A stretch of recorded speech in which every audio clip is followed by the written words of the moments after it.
Hello friends, मेरा नाम अजीत सिसोदिया है और आप देख रहे हैं कोऑर्डिनेटर 4। तो जैसे कि आपने लास्ट वीडियो में देखा था माइग्रेशन के बारे में, माइग्रेशन हम कैसे क्रिएट करते हैं और किस तरह से उन्हें माइग्रेशन का यूज करते हुए डेटाबेस के अंदर टेबल्स क्रिएट की थी। इस वीडियो में हम आगे बढ़ेंगे और देखेंगे डेटाबेस में जो आपने टेबल्स क्रिएट किए उसमें डेटा कैसे आप सेव करेंगे, इंसर्ट करेंगे with in a command, with a command. सिर्फ एक कमांड देंगे और 100,000 ऑफ रिकॉर्ड्स एकदम एंटर हो जाएंगे। स्पेशली ये टेस्टिंग पर्पज़ के लिए बहुत अच्छा होता है। तो स्पेशली बिगनर्स के लिए मैं ये इन्फॉर्मेशन दे रहा हूँ।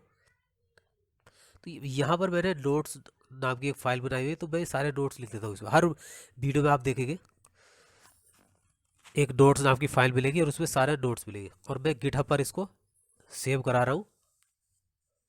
और वहाँ से आप चाहे तो कॉपी पेस्ट कर सकते हैं कभी भी। तो यहाँ पर दोस्तों, मान लीजिए आपको मैनुअल अगर आप एंटर करने लगे डेटा, तो कितना समय खराब होगा, ठीक है, डेवलपमेंट में। तो डेवलपमेंट में टाइम बचाने के लिए आप इसका यूज करेंगे। माइग्रेशन मैंने पहले बताया था, अब सीड लेंगे हम। सीडी की एक क्लास होती है जिसके थ्रू हम डेटा सेव कराते हैं अपने टेबल्स के अंदर, चाहे 100 रिकॉर्ड्स हो चाहे 1000 हो। देखिए यहाँ पर हमने लास्ट वीडियो में किस तरह से हमने माइग्रेशन क्रिएट की थी वो आपने देखा, ठीक है। और किस तरह से हमने यहाँ पर फील्ड्स ऐड किए थे और हमने माइग्रेशन रन की थी, ठीक है। नीचे आप देख पा रहे हैं, मैं फिर से रिविजन करा रहा हूँ इस तरह से। और ये सारे फील्ड हमारे डेटाबेस के अंदर जो एक टेबल क्रिएट होती है उसमें ये बन चुके थे, ठीक है।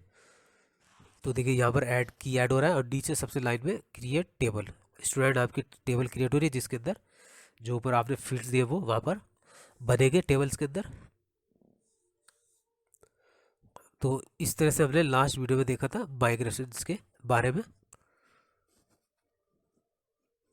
तो लास्ट वीडियो में मैंने 2 माइग्रेशन क्रिएट की थी और उसके अकॉर्डिंग हमने टेबल्स क्रिएट किया था हमने।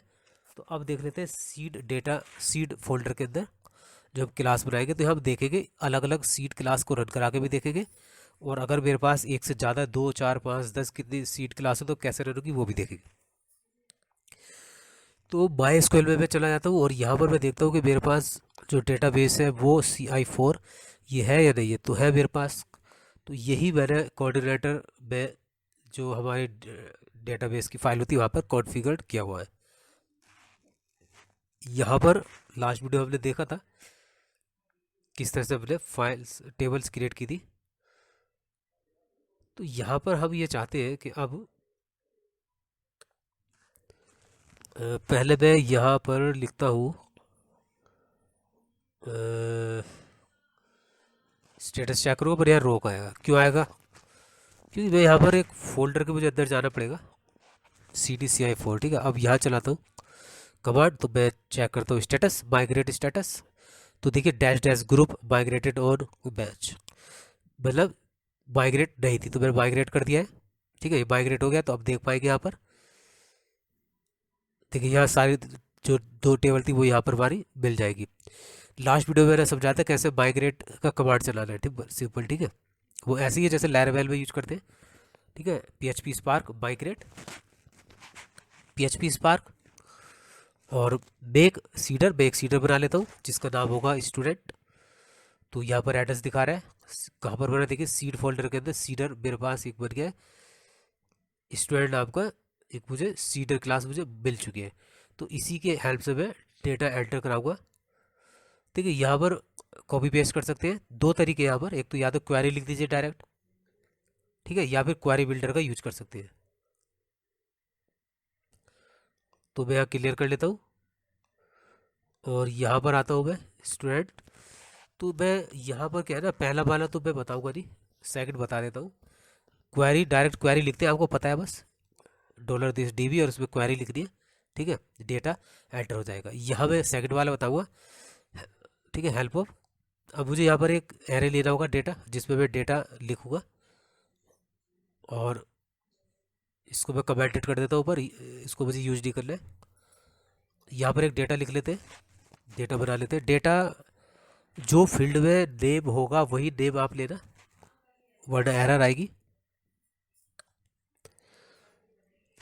तो लास्ट वीडियो में माइग्रेशन देखा था, इस वीडियो में देख रहे हो डेटाबेस सीडिंग। तो यहाँ पर देखिए जो फील्ड है ना, आप चेक कर लीजिएगा माइग्रेशन में कौन कौन से फील्ड्स है। वही फील्ड में यहाँ लूँगा एड्रेस, नेम एड्रेस, ठीक है। अभी फील्ड में कभी ले रहा हूँ यहाँ पर, और ये डेटा जो यहाँ पर पास हो जाएगा। तो अब चलाएंगे PHP स्पार्क DB सीड, और सीड का नाम है स्टूडेंट। रोग दिखा रहा है, क्यों दिखा रहा है? क्योंकि अभी हमने कुछ गलत लिखा है। यहाँ पर देखने वाले एड्रेस, ठीक है, और ADR एड्रेस, और यहाँ पर ओके ओके ओके, यहाँ तो हमने स्टूडेंट्स लिखना था, ठीक है। टेबल का नाम तो हमें देना चाहिए था। अब चलाएंगे वही कमांड DB सीड स्टूडेंट। तो देखिए सक्सेसफुली यहाँ पर देखिए ये सक्सेस हो गया। टेबल में देखेंगे, सेलेक्ट करके एक रिकॉर्ड यहाँ पर एंटर हो गया, सिंपल सा। अगर आपने लैरावेल किया है तो सिंपल, या वहाँ पर यहाँ स्पार्क लिख रहे हैं, वहाँ पर हम लिखते थे आर्टिशन। तो ये था हमारा एक रिकॉर्ड। इसी तरह से आप 10 रिकॉर्ड लिख सकते हैं, लेकिन हम बार बार कहाँ तक लिखेंगे, ठीक है ना। ऐसे ही आप कई रिकॉर्ड लिख सकते थे उसमें, लेकिन मैं यहाँ पर एक लूप का यूज करके दिखाऊंगा आपको कि लूप से आप चाहे तो कितने भी रिकॉर्ड्स एंटर कर सकते हैं, ठीक है। मैं अभी फेकर का यूज नहीं कर रहा हूँ। नेक्स्ट वीडियो में एक वीडियो बनाऊंगा जिसमें फेकर का यूज करेंगे, फैक्ट्री का यूज करेंगे। अभी अब देखना चाहते हैं सीडिंग। तो मैंने लूप लिया, 10 तक चलाया, ठीक है, 0 से 10 तक, यानी कि 10 रिकॉर्ड्स एंटर हो गए।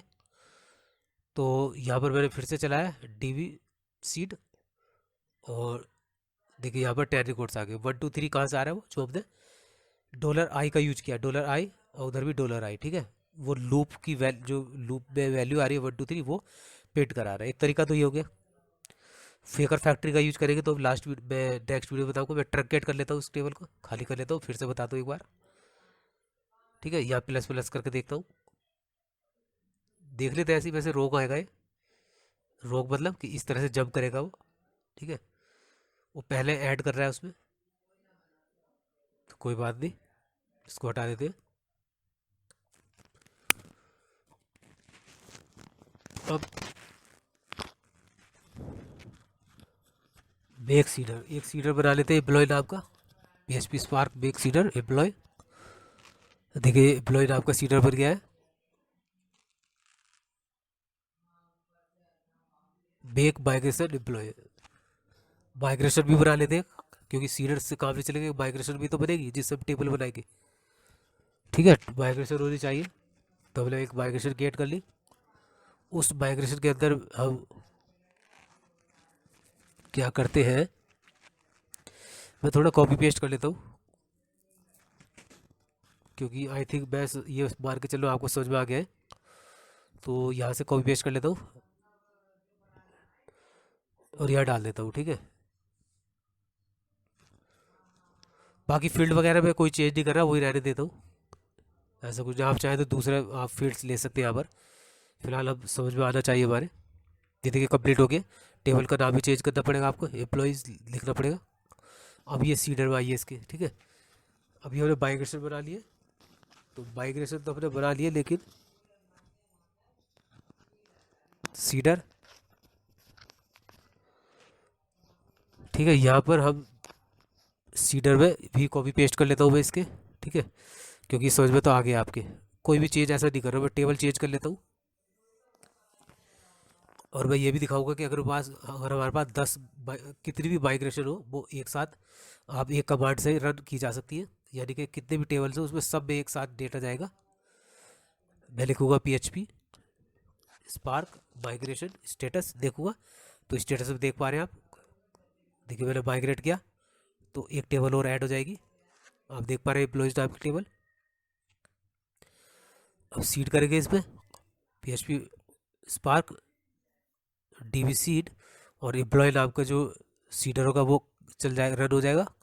तो आप देख पाएंगे यहाँ भी हमारे पास, मैंने एक बार और आपको दिखा दिया। रोल बैक करूँगा तो एक करके रोल बैक भी आ जाएंगे। एक देखिए एक रोल बैक, और वो दोनों मैंने एक साथ की थी, तो वो एक नेक्स्ट रोल बैक में वापस दोनों आ जाएगी। अब देखिए कोई भी टेबल यहाँ पर रिकॉर्ड नहीं है किसी टेबल के पास, रोल बैक हो गया। फिर से मैंने माइग्रेट किया PHP, ठीक है। तो अब देख पा रहे हैं स्टेटस बिल्कुल ठीक, स्पार्क डीबी सीड, बस सीड करूँगा तो सारी टेबल से एक साथ रन होगी। देखिए PHP स्पार्क डीबी सीड, अब ये जितने भी टेबल्स होगी ये ऐसे, अरे ये तो नहीं कर रहा है, ये तो अलग अलग पूछ रहा है मुझसे। चलिए कोई बात नहीं, करना चाहिए था। चलिए और कोई कमांड होगा मैं देखूंगा। मैं सीड कर रहा हूँ तो मुझसे अलग अलग पूछ रहा है, तो मैं अलग अलग मुझे देना पड़ेगा।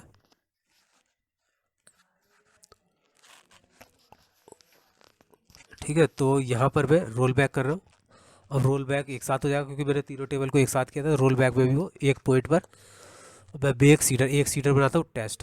अब मैं क्या करने वाला हूँ, इस एक सीडर जो होगा टेस्ट, टेस्ट नाम के सीडर से ही मैं दोनों जो सीडी क्लास होगी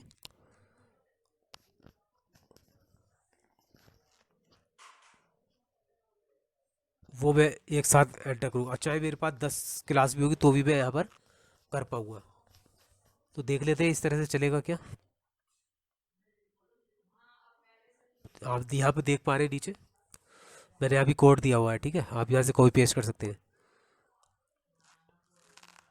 अभी हम चेक करेंगे किस तरह से ये कोड हमारा चलेगा। ठीक है, मैं यहाँ कर लेता हूँ, स्टेटस देख लेता हूँ। ठीक है, अब यहाँ माइग्रेट कर लेते हैं। माइग्रेट किया, टेबल हमारी क्रिएट होगी डेटाबेस के अंदर। अब डीबी सीड करूँगा तो यहाँ टेस्ट लिखूँगा, तो टेस्ट अभी नहीं चल पा रहा है।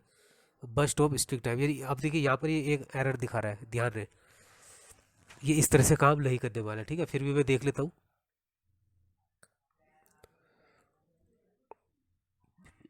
अभी भी ये वही दिखा रहा है ऑफ टाइम, ये अभी भी ऐसे काम नहीं करने वाला। ठीक है, तो इसको मैं चेंज कर लेता हूँ।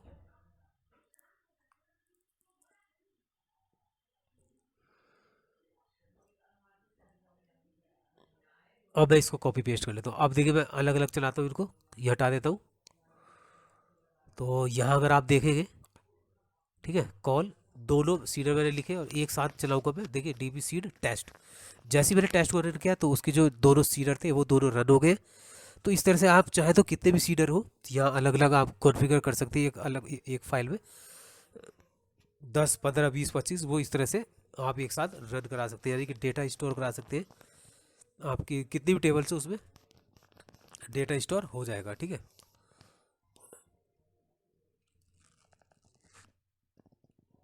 तो ये ऐसे नहीं चलेगा। ठीक है, अभी फाइनली क्या है ना, हमें यही रखना होगा दो। मैं इसको हटा दूंगा नीचे, ये अभी काम नहीं कर रहा है, हम बाद में देखेंगे। ये फाइनल है। तो दोस्तों भाई इस तरह से आप इसमें जितने भी सीडर हो 10 12 25 30, ठीक है, इस तरह से आप उसमें कॉन्फ़िगर करते रहिए। देखिए बिल्कुल काम नहीं करेगा, मैं अलग अलग तरीके से दिखा रहा हूँ। तो वही है जो अलग अलग लिखे है वो वाला सही है। ठीक है, इसको हटा दो, ये वाला ठीक है, इसको रखिए आप। और देखिए एक साथ टेस्ट फाइल चलाएंगे, सारे सीडर्स वहाँ से चलेंगे।